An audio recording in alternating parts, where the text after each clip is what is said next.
अभी के लिए रिक्वेस्ट आप सबसे ये रहेगी कि आप यहाँ पे सेटल हो जाएं, क्योंकि जो खाली सीट्स है, खाली जगह है, वो अच्छी नहीं लगती. So please be settled down. And till then, I would like to give you some insight about from 1988 to 2004, he served for the government of Madhya Pradesh and the government of India in several implementations and policy level functions in sectors as diverse as agriculture, rural development, food and public distribution, information technology, dairy development, technical education, skill development and broadcasting. He also served as the principal secretary to the chief minister in 2004. And lastly, we have Mr. Rashid from St. Stephen's College, Delhi. He is also a visiting fellow at Observer Research Foundation. Third itni hai ki meri bhi thodi zaban adag rahi hai. He writes extensively on issues of Muslims of India. He has also been the associate editor at the Telegraph, Calcutta. He has earlier worked with the Asian Age, Asian News International, and so on. And now I would like to hand over the mic to the gentleman there. Thank you so much. And I think we all should go to Mr. Chawla. Mr. Chawla, for many reasons. As far as I am concerned, the first reason is that I am here to be associated with him once again. After many, many years, Mr. Chawla used to be my boss in Delhi. He was the secretary of the Ministry of Indian Information and Broadcasting, and I was the joint secretary there. Too much of environment in the last two sessions which you were attending, so maybe that was it. But like environment, which is always in our minds and news, so are elections. And elections never go out of the mind of, and in fact, I should say hearts of the Indian people. Yesterday I was in Hyderabad and I came back this morning and I read in the newspapers while flying back that there were two sessions going on different aspects of elections yesterday in Hyderabad, and in one of which the Vice President of India was speaking, and in the other it was Mr. Owaisi, who is the local member of parliament and a very vocal member as it is. We are here today to greet Mr. Chawla and also listen to him on his book Every Vote Counts, and this book came out recently and many of you might have come across this, in which in his own style, in a very frank manner, Mr. Chawla narrates about his experience as the Chief Election Commissioner, while he also makes a broad sweep of the election scene as it obtained from the day it evolved in the 1950s, from the very first general election. And but that doesn't mean that there are no flavors which are different from other works which have come out in the past. And many books have come out. Many chief election commissioners have written books on people as illustrious as Mr. Session and then Mr. Qureshi, who was Mr. Chawla's colleague in the commission. They were together for some part of the time. And now this year Mr. Chawla's book. But the interesting part of the book is that it dwells with many issues which are in our minds all the time. And some of these, if I may say, which never go out of our mind is, and Mr. Chawla goes along to discuss each of these in different chapters of the book. And one is called Where is Indian Democracy Going Wrong? There's another chapter on paid news. A third one is on post-truth, the influence of social media on elections. And a fourth chapter is on the EVM controversy. And the fifth one is on electoral reforms. Apart from this, there are others on how the elections in Kashmir were conducted during his period as Chief Election Commissioner, and then also how in the Naxal affected areas, the left extremist affected areas of central and south and eastern India, how elections were conducted at that time. So what we will do is, with your permission, sir, is that we would request you to say a few things first, and then maybe Mr. Rashid, who is my colleague here, to ask questions on some burning issues, and then maybe I'll ask one or two questions, and we will open it to all of you to ask many more questions, so that the appetite that all of us have, the appetite which is never quenched about many issues which keep emerging, In fact, let me say one issue which you will have to, probably, if nobody else was going to ask about this, I'm certainly going to, is about the electoral bonds, which probably when you were writing the book, it was still evolving. So I'm going to come back and ask you about it. But to start with, may I request you to say a few things?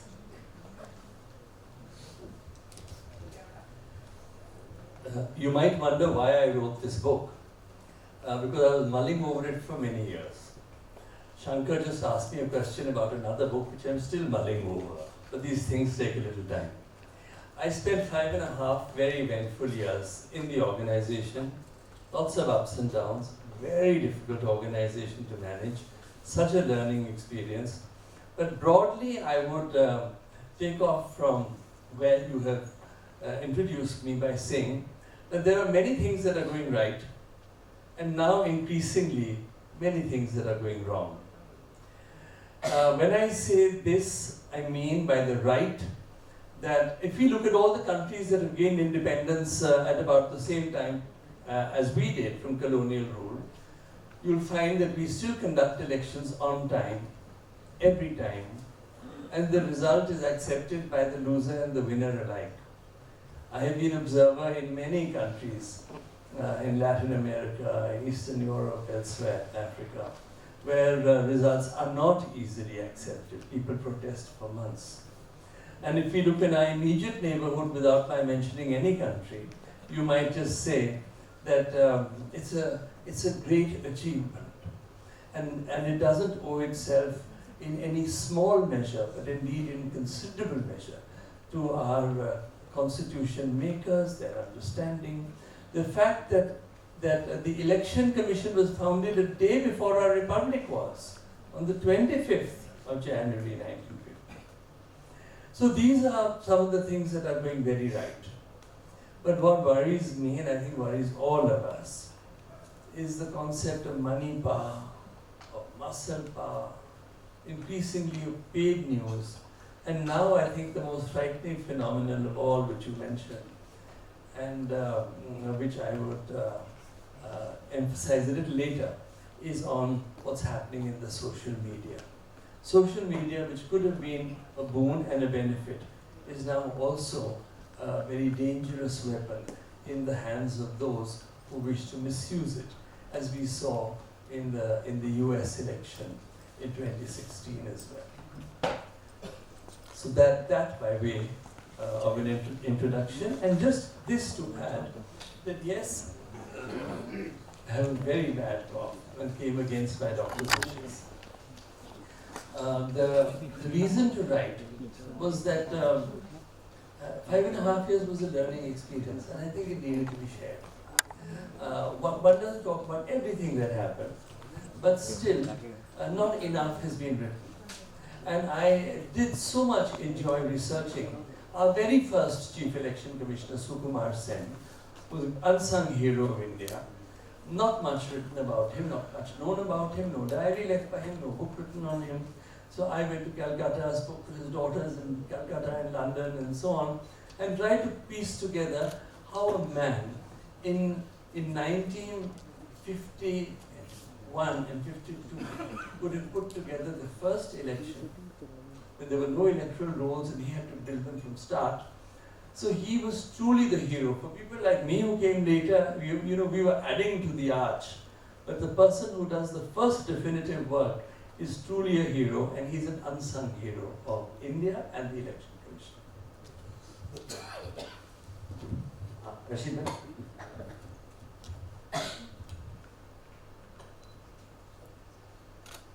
I'm glad that Naveen Chawla Sahab mentioned about Sukumar Sen, the first election commissioner. During the research of my book, Ballot, I discovered many things which our present day generation may not be aware of, or the kind of effort that first election commissioner had made. For instance, this when the voters list was being compiled, for the first time women were given right to vote, so their names were included. But there was a problem because in many people in central India and North India, the women were not allowed to, or they were not encouraged to give away their name. So in the electoral roll, their name was mentioned as so and so's daughter, so and so's sister, so and so's mother.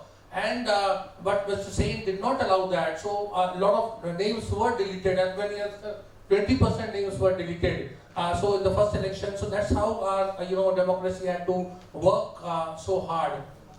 When we are talking about elections, actually I don't want to just talk. I want to, like many others who are here, I want to ask many questions to to Mr. Naveen Chawla. First thing is this, this whole idea about this elections in India, because we have this Westminster model of democracy, where the issue of sometimes issues of propriety are far more important than the legal issues.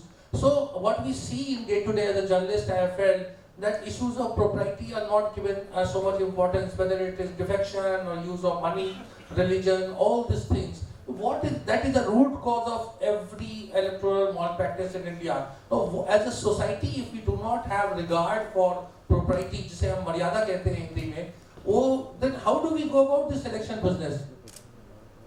It's a very big problem.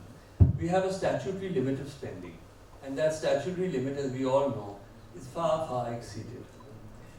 So what do we do about it? There have been many suggestions that have been given.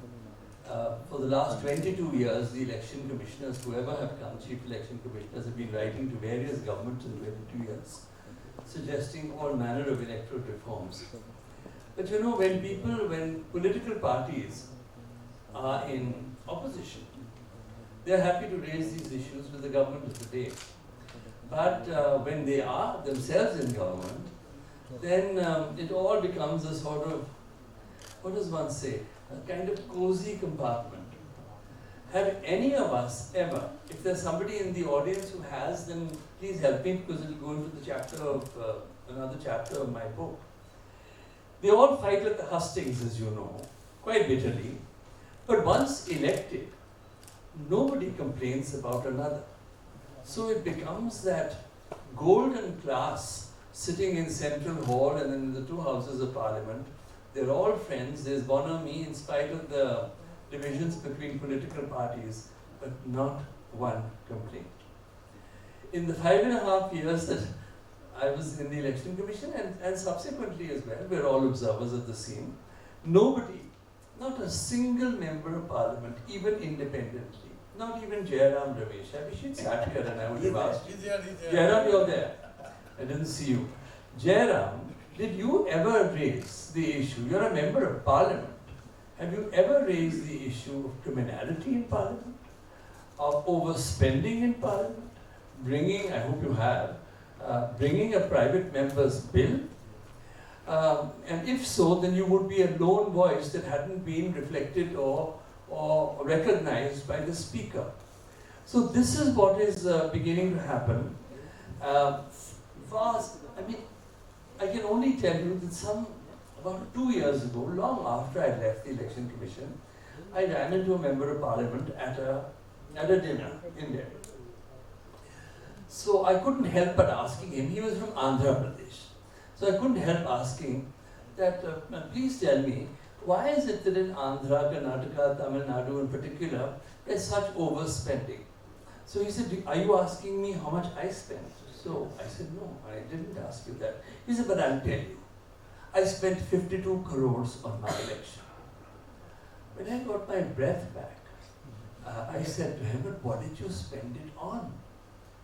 And he gave me the reasons of what he spent it on. But he said, do you think I was the highest spender? No, so-and-so spent 70 crores. Now the statutory limit is 70 lakhs. Should we do away with the statutory limit? Or are we going to continually have offences? Fortunately, in this Lok Sabha, we have less criminality than we've had in the last few, at 16% with heinous cases. After the Nirbhaya case, heinous cases include rape. And self-reflected in their affidavits that have to be provided to the Supreme Court.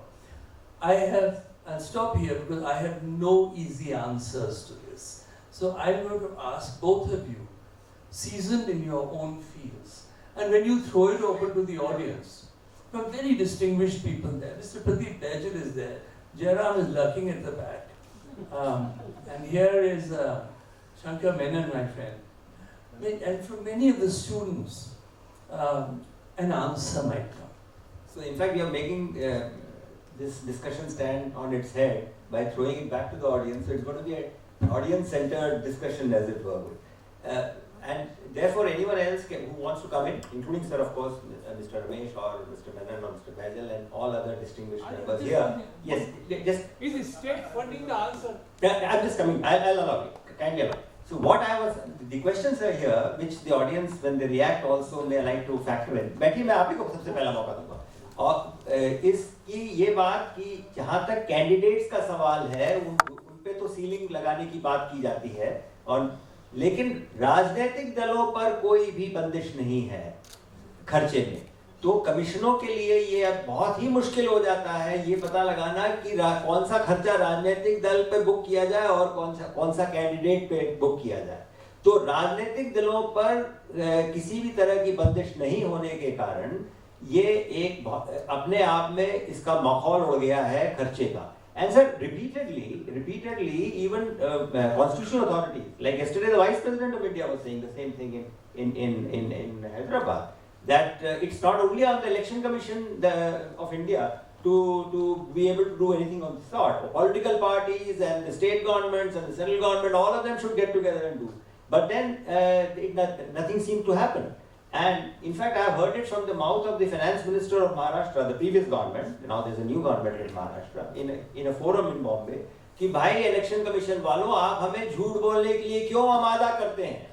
मैं publicly आपसे पूछ रहा हूँ कि आप हमें पहले दिन ही झूठ बोलने के लिए आमादा क्यों करते हैं. तो I asked him a question. I was a state election commissioner here. It was a conclave of state election commissioners in Mumbai, which he had come to address. So I asked him, sir, कि हम झूठ बोलने के लिए आमादा नहीं करते हैं, लेकिन आप लोग भी तो कुछ नहीं कर रहे हैं इस बारे में. आप बताइए कि राजनीतिक दलों पे बंदिश हम कैसे लगाएं जबकि आप लॉ में प्रावधान ही नहीं करते हैं. Yes sir. My simple question is, sir, is state funding the answer to all these questions? Is state funding can address all these merits that is affecting the election process, overspending and electoral bonds and all the other criminalities that are attached to election process? Simple question.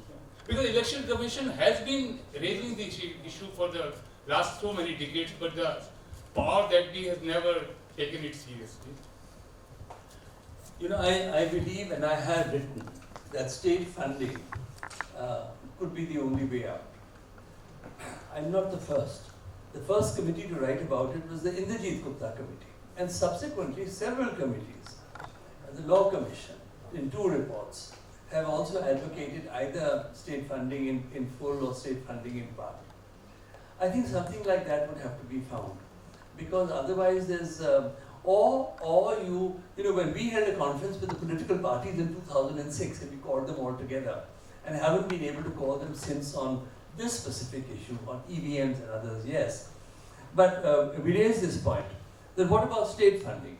And do you know, it was very surprising that the poorer parties, the CPM, the CPI, and others opposed it. They said, because if you do state funding, the richer parties are going to benefit both ways.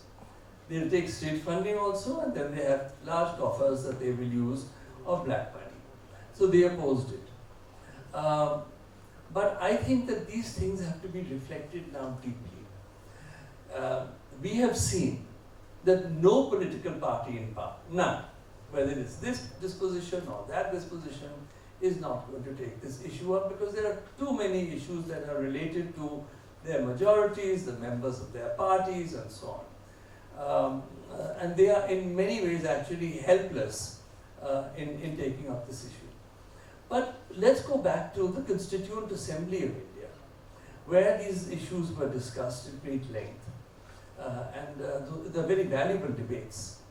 And I wonder whether something like a Constituent Assembly could not once again look into not just this issue, but others have been raised by the government now and earlier, simultaneous elections being one of them, and issues of that kind that require major constitutional amendment. How does a fresh look come into this? It's no point suggesting another committee, because that committee's reports will reflect what has already been reflected over the years and no action will be taken by the political party. So it's a great dilemma for our country. And if we continue, I mean, in my view, we've already become an oligarchy. You have to be very rich to be in parliament. You and I can't contest now. We can be nominated by a political party, but to stand for the Lok Sabha is virtually impossible for anyone in this room. Why talk of the Lok Sabha? Yesterday in Hyderabad, in a presentation from the NIRD, National Institute of Rural Development and Panchayati Raj, a professor there came out with findings from Andhra Pradesh Panchayat elections, and it's probably no different elsewhere. And he said, or she said, in fact, she said that according to the research that she has carried out, the average expenditure, not for even a sarpanch, but for a panch, an ordinary member of the panchayat, Gram Panchayat, was between 1.5 lakh and 2 lakhs of rupees for a punch. Now, and you were just now talking also about the fact that you have talked about it in your book. In fact, you said that the commission keeps on sending recommendations to the government and proposals for amendments to various things. But don't you think there's a general fatigue and reluctance on the part of, and you also mentioned about this right now, about political parties when in power, they don't pay much heed to this. So what does the election commission do then? What do the future election commissions do? Do they just live up with this? Do they expect the courts to come with some answers? And courts don't have all the answers. So if I found it now, increasingly we find it that courts have also started saying, look, we don't have answers to all the questions. So how does it really play out now? Much difficult that it is. And in fact, in the audience also, like the gentleman here, if anyone else has any suggestion, he'll be welcome to it. But Rashid bhai, kuch aap kehna chahenge? Again, sorry, I'm asking you again, Mr. Chawla. What about this whole aspect of, you've been election commissioner, this whole thing about that model code of conduct? There is nothing model about it, there is no code, and the conduct is hopeless. So how do you, would you like to comment, I mean this whole thing about the concept of caretaker government, it is such a farce. How can we continue with this farce? No, I don't agree. It is still model. There is still a code, and there is still no. Fortunately, it's not a statutory piece of legislation.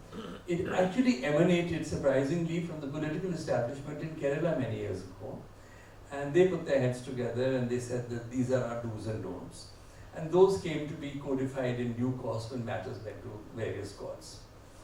If it was one law minister whom I knew very well and who was very angry with the then Chief Election Commissioner, threatened to legislate.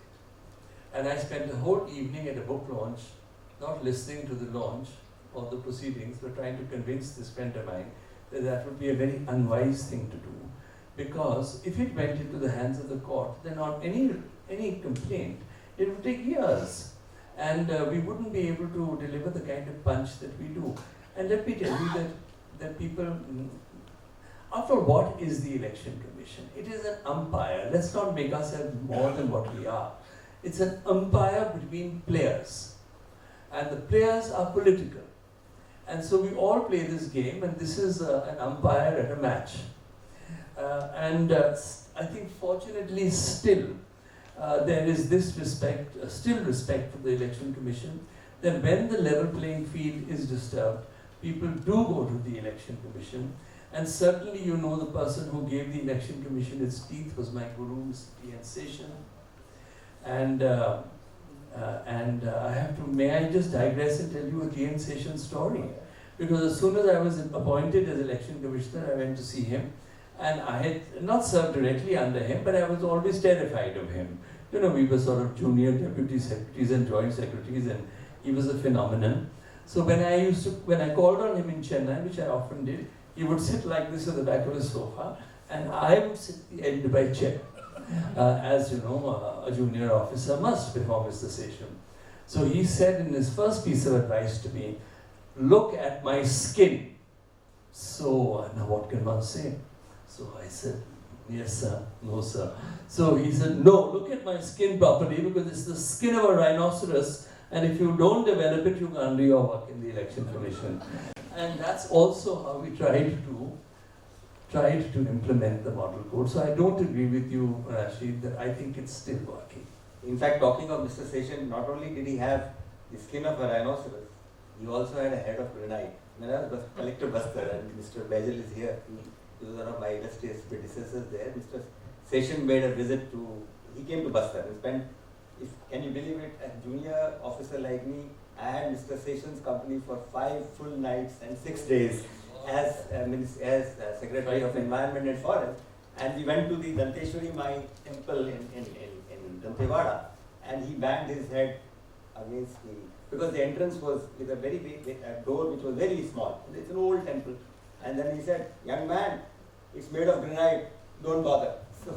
So talking of Mr. Session, and he was a legendary figure, but the point is that time and again, people ask his successors, and even people like me who have been state election commissioners, and I was asked this question yesterday, so I'm going to put it to you. I was asked this in Hyderabad, that Session ji kar sakte the, to aap log kyun nahi kar sakte? So what is the reply that we can give? He says, वही नियम थे, those were, वहाँ पे वो हिंदी में ही बोले, उर्दू में बोले साहब हैदराबाद में, शेषन जी कर सकते थे तो आप लोग क्यों नहीं कर सकते थे? वही नियम है, वही कायदे हैं, वही सब कुछ है, और आप लोग उनकी बातें करते हो और करते कुछ नहीं हो. So what's the response that we?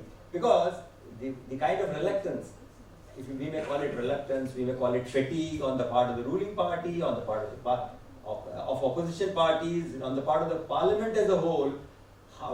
People are seeking answers now.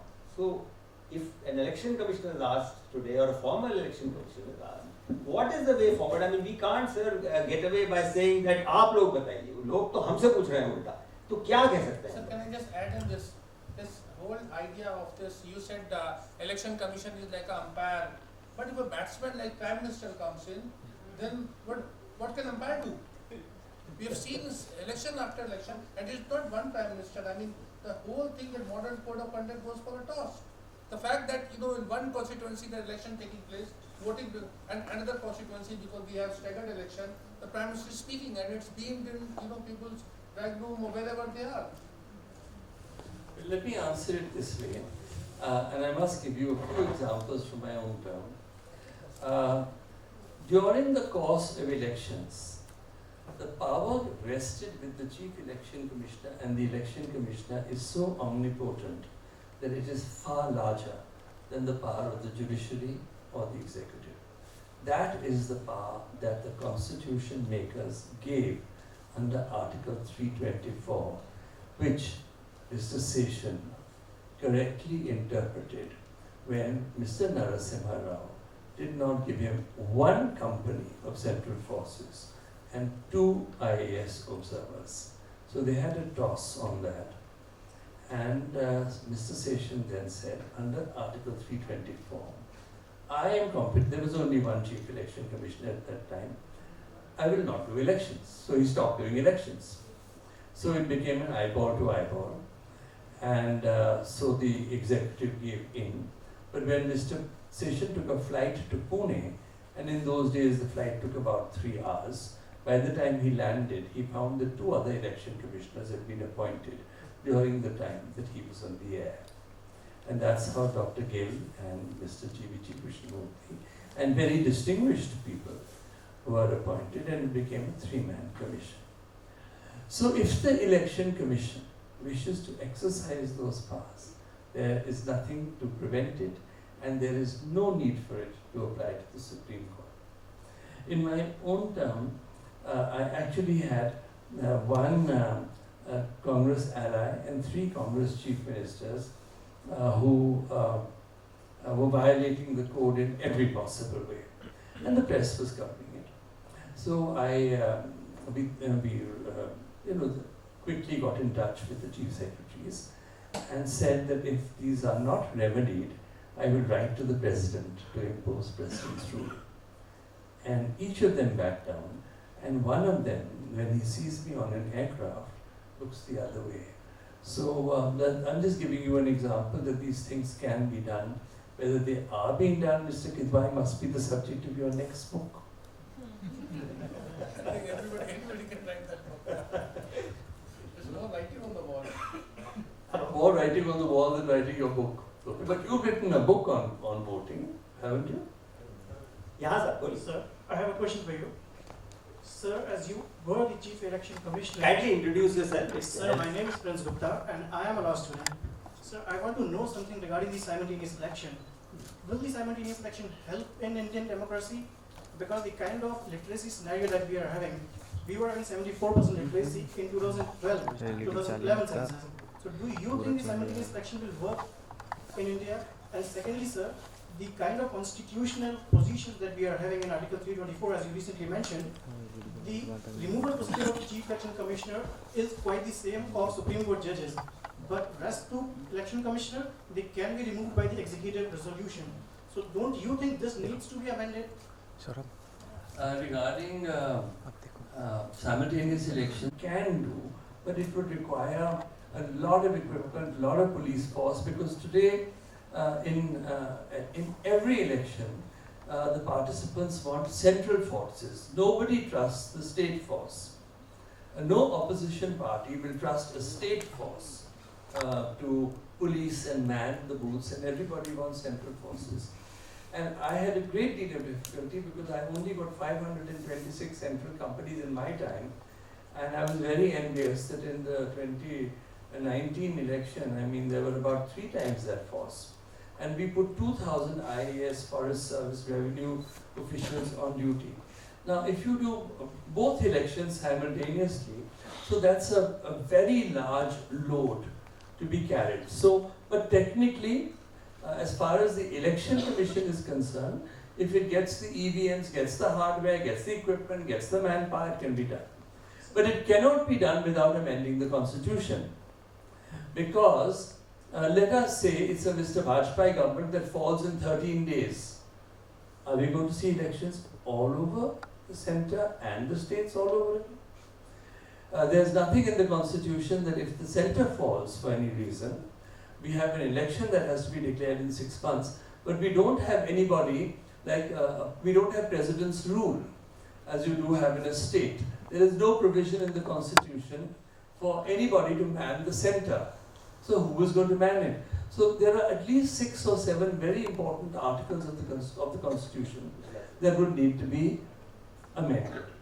On your second question, the Commissioner of my time wanted to get rid of me. And he felt that he had the power. But it had to be finally explained to him that this power vested with the executive of the day and not with the Chief Election Commissioner.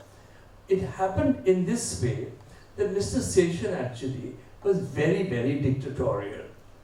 And when he became Chief Election Commissioner and the other 2 commissioners were appointed, he refused to give them any work, he wouldn't give them an office, he wouldn't give them a place to sit. They had to, and Mr. Seshan then, saying that his powers and democracy being fettered, went to the Supreme Court. Not the 2 gentlemen, he went. And the Supreme Court was very harsh in its judgment and said, Mr. Seshan, behave yourself. These 2 people have been constitutionally appointed, they've been appointed by the executive, and you have to share your work. And in fact, the Supreme Court said that from now on, any 2 of you can overrule the 3rd. So you all have equal power, equal status, equal.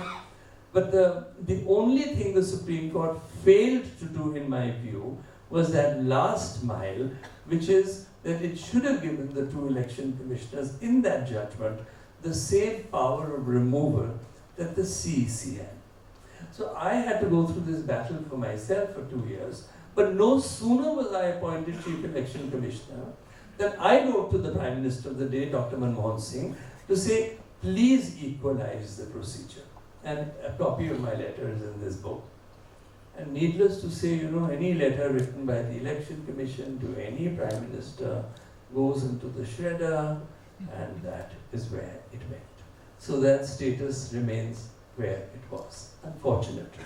Maybe one day, one of you will go to the Supreme Court. Who's the law student? You.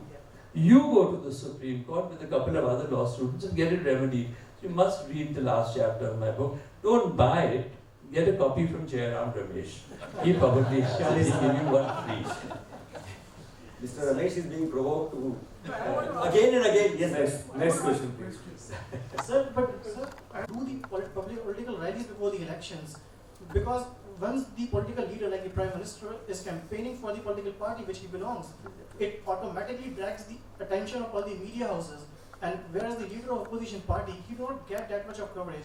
So don't you think the persons in the constitutional post, they should be stopped or they should be limited for politicizing or for during the election campaign? Don't you think? As Mr. Kilwai said, very good question. I go back to the fact that there's a model code. I have never understood this argument that you need a constitutional amendment for simultaneous election. Because, so if we had it in pre-67, why can't we? I'm not advocating simultaneously. But I'm just saying that till 67, India had simultaneous elections. Reasons at the center and in the states. And it was in 1967 that the first state party, the CPM, won the elections in Kerala. That was the first disturbance of that particular order. It had to come one day. And ever since then, we've had different parties at the center, different parties in the state. They survive for a certain period of time. Not everybody lasts 5 years. At the center, we've seen such instability in prime ministers who've held government for a year and less, one after another after another. So, I really advocate that once again, something like a constituent assembly must be convened, and not just of members of parliament sitting in the central hall, but the best jurists in the country, if that is at all conceivable. Because if we are going to go in for simultaneous elections, then it has to be thought through. Because, as you know, there's no longevity. One of the parliamentarians who was heading a committee suggested that there could be a sort of halfway measure. Every 2.5 years, if a government fell, it would last for 2.5 years and a government could be chosen from amongst the best. But these are things that will, where every vote counts and every government can fall by a vote. These will just end up with more and more judicial action. We have to be very clear about the role that we are going to demarcate for ourselves if we have to have. And certainly we'll have to bring about constitutional amendment. But I think you pointed out very clearly that there are several other measures and articles in the constitution which will have to be looked into, and it will require large-scale changes and amendment. But in a manner of speaking, actually what we are talking about is a fixed-term parliament or a fixed-term legislature. But the British experience shows otherwise. They have a fixed-term parliament and yet they keep holding elections. So I think this shouldn't bother us too much, number one. Number two, in a federal polity, why is it important to have all elections together? Because these frequent elections, I feel, are a big check and balance on the politicians. With apologies, sir. And everyone and they keep talking about expenditure. Now, an average or a large state in the country, a state like Maharashtra, Madhya Pradesh's budget is smaller, has a 400 lakh crore budget, which means 100 lakh crore budget in 5 years. I mean, this country is a democracy, can't it spare a few thousand crores for election? That is the point. But sir, let's move on because time is running short and there are many others. Yes sir, please come. Sir Chawla साहब से मैं जानना चाहता हूँ sir कि हमारे यहाँ sir जो डेमोक्रेटिक सिस्टम 1952 ऑनवर्ड शुरू हुआ तो सर सारे कैंडिडेट्स को एक सिंबल दिया गया. उस समय जो लिटरेसी थी वो बहुत कम थी, इसके सिंबल से कैंडिडेट्स जाने जाते थे क्योंकि वोटर्स उनके नाम नहीं पढ़ पाते थे. लेकिन अभी पिछले 70 साल में लिटरेसी हमारी 80% प्लस हो गई है और सारे लोग नाम भी पढ़ लेते हैं, कैंडिडेट्स को भी जानते हैं, पार्टियों को भी जानते हैं. और आज हमारे पास 1980 ऑनवर्ड्स जो हमारे पास एक्सपीरियंस है कि बीजेपी हो, कांग्रेस हो, सीपीआई, सीपीएम हो, जो रिकॉग्नाइज्ड पार्टीज हैं, उनके पास 40 साल से एक ही सिंबल है. नॉमिनेशन होने के बाद और सिंबल अलॉटमेंट के बाद सिर्फ 15 दिन मिलते हैं उसको प्रचार करने के लिए. एक कैंडिडेट के पास सिंबल 40 साल से चल रहा है, दूसरे कैंडिडेट को 15 दिन का समय देते हैं. नई दिल्ली में सबसे छोटी कॉन्स्टिट्यूंसी होती थी, उसमें भी 5 लाख वोटर होते थे और थाने में 28 लाख वोटर होते थे. सर क्या आपको लगता है कि 15 दिन के भीतर एक कॉमन मैन जाके 28 लाख लोगों तक अपना सिंबल पहुंचा पाएगा? या is this the real sense of the democracy? I think political parties start, जो उनका प्रचार है, they start about a year before. जैसे अब आम आदमी पार्टी है दिल्ली में, बीजेपी है। Sir, my question is this: कि सर जो Your question independent, is on the symbol. Sir independent जो कैंडिडेट है जिसको कलेक्टर सिंबल दे रहा है 15 दिन पहले, क्या वो 15 दिन में 28 लाख लोगों तक पहुंच जाएगा सर अपना सिंबल लेके? नहीं, मैं मानता हूँ कि that is a constitutional problem. Remedy जो है That समानता का अधिकार, क्या उसके साथ न्याय है ये? क्या आपको नहीं लगता कि कलेक्टर को हर पार्टी को भी नए सिरे से सिंबल देना चाहिए? आज जयराम समेत साहब को आज बाल्टी मिली है तो कल उनको कंघा मिलना चाहिए, परसों उनको लोटा मिलना चाहिए। एक नया सिंबल होना चाहिए, भले ही कांग्रेस पार्टी को रिप्रेजेंट करें या किसी भी पार्टी को करें, लेकिन सर एक नया सिंबल होना चाहिए तो वो इक्वलिटी सबके लिए बराबर होगी। क्या है कि जो रजिस्टर्ड पार्टीज हैं स्टेट की और सेंटर की, वो तो करीबन 40 है। और आपको पता नहीं ये मालूम है कि नहीं कि 2000 ऐसी पार्टियां हैं जो अनरजिस्टर्ड हैं, जो रजिस्टर्ड हैं। इलेक्शन कमीशन को रजिस्टर करनी पड़ती है और वो इलेक्शन नहीं लड़ते। I am asking about the symbol sir. Yeah, but I think that 15 days is sufficient for an individual in this day when symbols don't matter as much as it mattered in 1951, which you were self saying. What is mattering today? It is social media that's mattering today, isn't it? It's the Twitter, it's Facebook. These are the things on which elections are being fought, lost, and unfortunately won for the wrong reasons. So I think that your very point that we had 16% literacy in 1951, and now we have close on to 80% literacy, perhaps answers your own question. Do we need symbols any longer? Yes. I'll take one more question. We are But completely out of time. I want to just The last add, question. I just want to add one thing. Supplement. Sir, I would like to add interrupt only you. We are one running out thing. of time. So please. Sir एक दिग्विजय साहब ने बात बोली Hold on, sir. sir. एक minute please. But I want to just mention one very strange thing.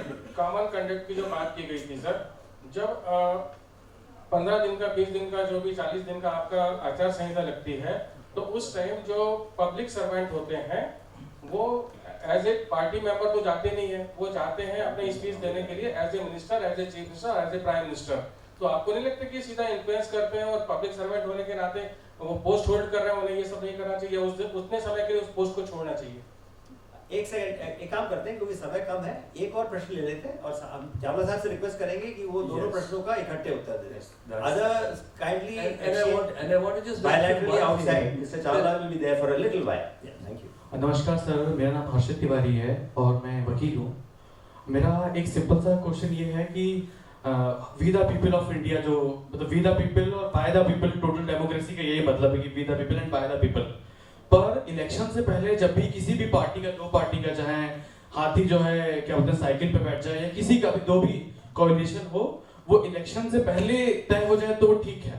पर election commission के नियम या क्या है कि जो भी लोग होते हैं जब वो वोट देने जाते हैं तो एक माइंडसेट के साथ जाते हैं कि हमको इनको वोट देना है। पर इलेक्शन कमीशन की नियमों या हमारे सिस्टम की कमियों के कारण क्या होता है कि पब्लिक तो अपना वोट देख के घर में बैठ जाती है, उसके बाद क्या होता है वोट बैंक को गवर्नमेंट बनाने के चक्कर में क्या है कि जो पब्लिक होती है, जो दो विपरीत विचारधाराएं जो जिनको बिल्कुल नहीं चाहती वो सिस्टम में आए, वो लोग भी सिस्टम में आ जाते हैं। तो इनके लिए सर कोई पॉलिसी नहीं होनी चाहिए कि हम थोड़ा सा कोएलिशन को और ज्यादा नियम वाइज थोड़ा सा ठीक करें? और सर एक क्वेश्चन आपसे ये कि अब मैं एक चीज समझ नहीं पाया आपसे, सिस्टम में आने का क्या मतलब था आपका? सर सिस्टम में मतलब जब मैंडेट आ जाता है और मैंडेट आ जाता है और सबके पास आ जाता है, हाँ रिजल्ट आ जाता है, और जब सबके पास सीट्स कम रहती हैं, जैसे हमने अभी महाराष्ट्र में देखा शिवसेना और बीजेपी का, बहुत सारे लोग होंगे जो नहीं चाहते हुए कि एनसीपी और क्या बोलते हैं, जो मैं पब्लिक की बात कर रहा हूँ, मैं कहीं भी पॉलिटिक्स की या किसी भी लेवल पे बात नहीं कर रहा हूँ, मैं सिर्फ पब्लिक की बात कर रहा हूँ कि पब्लिक तो यही सोच के वोट देती है कि हाँ हमको इस पर्टिकुलर को वोट देना है। पर हमारे कोएलिशन के नियम इतने क्लियर नहीं होते कि बाद में पार्टीज जो है सिर्फ और सिर्फ प्रश्न करिए, बहुत लंबा हो। इसीलिए सर कि इसके लिए सर कुछ पॉलिसी नहीं बन सकती है क्या? ये सर कंट्री के लिए बहुत मतलब ठीक नहीं है सर कि कोई कहीं भी अपने सरकार बनाने के लिए कुछ भी कर देता है सर। नहीं मतलब किसी एक पार्टी को या एक फॉर्मेशन को 15% या 10% या 20% से ज्यादा वोट पब्लिक ना दे तो फिर क्या चाह रहा होगा? ये तो नहीं है कि बार बार इलेक्शन हो सकते हैं, आपने मॉडल कोड ऑफ कंडक्ट भी किया, आपने कई हफ्ते भी लगाए, कैंपेनिंग भी है, लोगों ने जो खर्च करना था टाइम भी वो भी हो गया है। और जब क्लियर नतीजा एक पार्टी के लिए नहीं आता, अब जो रूलिंग सरकार है उसके पास कोई 51% तो है नहीं ना, किसी को 50%, 51%, एक राजीव गांधी को 1984 में मिला था 50%, पर उससे पहले और उसके बाद किसी को 50% नहीं मिला। और हमारा सिस्टम जो इंडिया में अब तक है वो फर्स्ट पास द पोस्ट का है, और हमारे कंट्री में रन ऑफ नहीं है।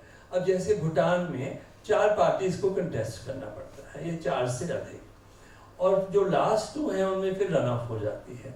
अब रन ऑफ में टाइम भी लगता है, खर्चा भी है, but that could be a possibility. Nepal में 2 चीजें हैं, एक तो फर्स्ट पास द पोस्ट भी है, प्रोपोर्शनल रिप्रेजेंटेशन भी है, या तो हम उसका भी सोचें, यू नो, उसका एक मिक्स जैसे कई देशों में है।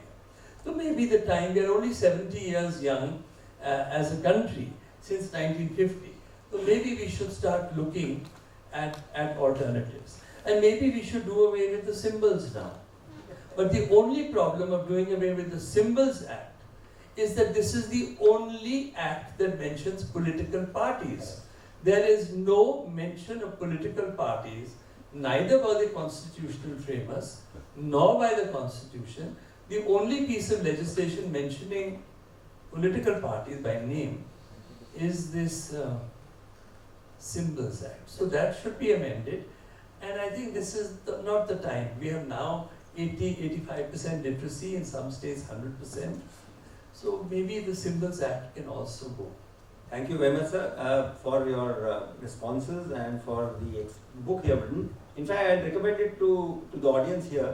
बुक किताब अंग्रेजी में ज़रूर है, लेकिन बहुत ही सहज भाषा में लिखी गई है, और आप में से जिन्होंने नहीं पढ़ी है इसे ज़रूर पढ़िए। और मैं समझता हूँ जो आप लोगों की गहरी सोच है देश में जो लोकतंत्र है उसके बारे में, चुनावों के बारे में, उसके बारे में आपकी पैठ और गहरी होगी। और अगली बार चावला साहब जब आएंगे अपनी किताब लेकर के, तब नई वाली किताब, तब आप शायद और भी पूछ पाएंगे। और आयोजकों से भी हम ये कहेंगे कि जब तक चुनाव के का जो भी सेशन होता है सर, जब तक गर्माता है टाइम खत्म हो जाता है यहाँ पर, और लोगों के मन में प्रश्न बाकी रह जाते हैं। भाई साहब को कहो ना ट्रांसलेट, तो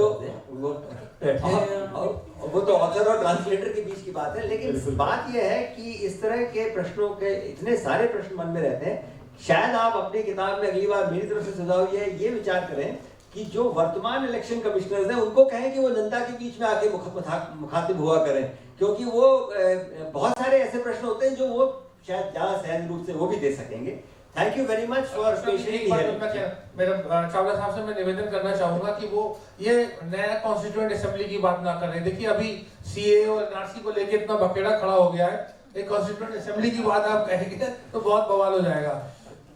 Sir, I would like to interrupt you because ये बातें चलती ही रहेंगी. We are running out of time, so I would like to thank all these 3 gentlemen. Please a big round of applause for them.